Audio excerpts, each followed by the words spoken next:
Hello, my name is Julie Hoy, and I'm an assistant professor at the University of Michigan School of Information. And today I'm excited to present our work. I was able to give her the confidence, Reciprocal Capacity Building in a Community-based Program for Digital Engagement. The focus of our project was on supporting tech engagement among small businesses on Detroit's East Side. By small businesses, we refer to businesses with typically less than 10 employees. And in our study, this included, but are not limited to, restaurants, salons, and clothing stores, etc. Over the years, HCI research has outlined the impact of digital advancements on day-to-day operations of small business owners. However, small business owners are now pressured to implement a library of digital tools, including inventory and point-of-sale systems, online ads, social media, and websites, among many others. The labor needed to meet these technology expectations often disproportionately affects small business owners in underserved minority communities. This study brought together a diverse team of researchers from human-computer interaction, social work, and computer science to propose the community tech workers as an example of social infrastructure for supporting small business digital capacity. Community tech workers, or CTWs for short, is inspired by the validated community health worker model and employs and trains local residents to serve as one-on-one tech supporters to increase community members' confidence and autonomy with using digital technologies. This work builds on our prior work published in CSCW last year, outlining the lessons learned from applying a community tech worker model to build digital capacity among small business owners.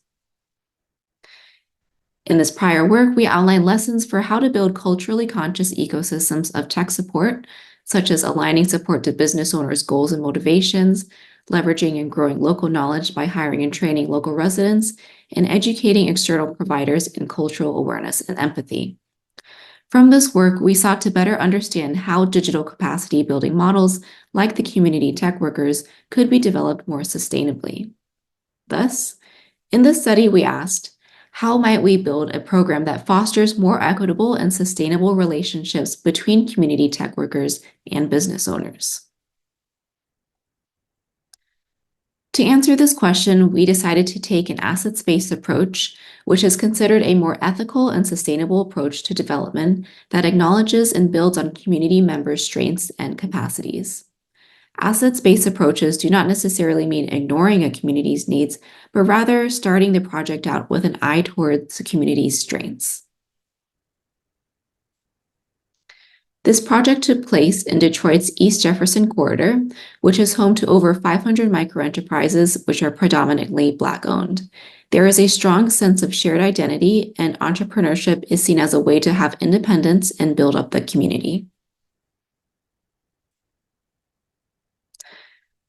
To answer a research question, we interviewed the 6 community tech workers, as well as 12 business owners served by the Community Tech Worker Program. While there are about 200 business owners that were served by tech workers, only 12 were excited or interested in being interviewed, as running a business was very time-consuming. We also included 240 hours of observation with community tech workers and clients. So through analyzing our data, we proposed reciprocal capacity building as an example of a culturally conscious approach to community development, as it emphasizes the importance of caring for, empathizing with, and learning from each other. This term, reciprocal capacity building, has been briefly mentioned in community-based participatory research, which emphasizes the importance of mutual growth in community-based research. We see reciprocal capacity building carried out in our study context in 3 main ways. 1, through building confidence in technology together. 2, reciprocal support through professional development, and fostering greater appreciation and commitment to the community. First, we found that the mutual experience of learning about technology increased empathy between tech workers and business owners, which motivated greater patience and empathy on both sides. Business owners expressed that community tech workers helped them build confidence in using digital tools. For example, one business owner expressed, "The community tech worker helped me like mix the audio. I felt like I was in the lab, like in the studio. There's this confidence I have now. Guess what? I'm a creative. I've tapped into the side of me that I've always boasted on saying that I'm not."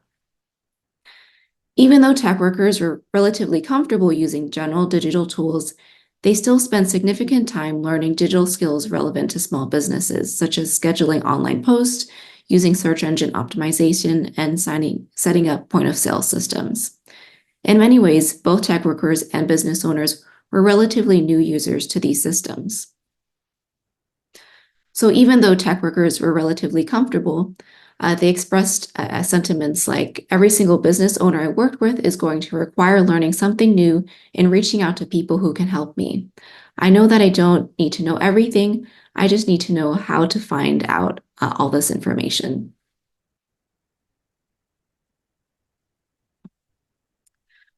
While community tech workers provided digital guidance to business owners in turn supported tech workers in their professional development. These relationships highlight how an assets-based intervention instills business owners with a sense of responsibility and pride in giving back to the community tech worker program. This sense of responsibility on the business owner side also provided reciprocal support which was the core to our findings, and an exchange rarely observed in digital training literature. So for example, Edith, who was a business entertainment owner, said, "I'm happy to work with them, the community tech workers, and let the young people use their experience and their skills to get this professional development. I feel like my professionalism and my approach to managing people and helping people has given the tech workers a model of being professional as well as inspiring them." Another business owner said, "I was able to give her the confidence, the community tech worker, add to her resume, and challenge her to want to grow as well," which ultimately inspired the title for this paper. In many ways, the tech workers were learning just as much from the experience as the business owners. So as one community tech worker, James, expressed, "It changed how I see myself as a professional. I've been considering full-time IT or software management or becoming an independent contractor that can go out and help out these businesses with technology needs, or possibly starting my own geek squad." A lot of the tech workers also expressed interest in starting their own businesses, and some have already started doing so. Finally, we see that the community tech worker model fosters reciprocal capacity building by fostering greater appreciation and commitment to the community. This was especially exemplified through community tech worker sentiments. So for example, one community tech worker, Rosie, said, "Every time I walk past a business, I'm like, I wonder if they have a website. It's just kind of in me now. I see the impact that it's actually making. So what makes me want to thrive more? So that makes me want to thrive more. Just do as much as I can, because businesses really can need our help.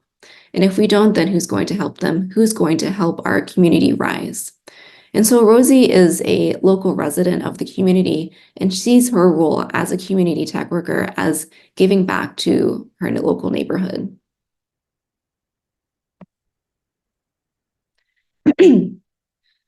Adding to existing capacity building definitions, we define reciprocal capacity building as when two or more stakeholders leverage care and empathy to support the mutual building of skills and strengths together. Our findings further describe actions of reciprocity that go beyond traditional framings of care and empathy. Individuals in the study also provided training and mentorship to each other to foster new skills and strength development. While these activities could also be considered part of caring behavior, we highlight the process of skilled building as unique to this context. Reciprocal capacity building is particularly beneficial in underserved communities that have typically been framed as lacking resources and capacities for addressing their own goals. Here, we demonstrate how reciprocal capacity building encourages the sharing of strengths between different community stakeholders to overcome local challenges, thus highlighting the assets-based approach. Thus, our example of reciprocal capacity building describes this unique demonstration of assets-based community development, where community members are paired together to exchange skills and knowledge. Specifically in our context, we saw this by building confidence in technology together, reciprocal support through professional development, and fostering greater appreciation and commitment to the community. We're excited to see that this model has been promoted by members of the community and caught the attention of various local business development organizations. Detroit Means Business, a coalition fostering small business growth in Detroit, has committed funding to the Community Tech Worker Pilot Program and features their services on their online digital access hub. We hope that this research program will provide an example model of how researchers can responsibly step back from a community-based project so that community members can independently sustain the endeavor on their own long term. We're excited to see where this project goes, and we'd like to thank our wonderful team throughout the past few years, as well as the tech workers and business owners. We also thank the Kauffman Foundation for funding this project. Thank you.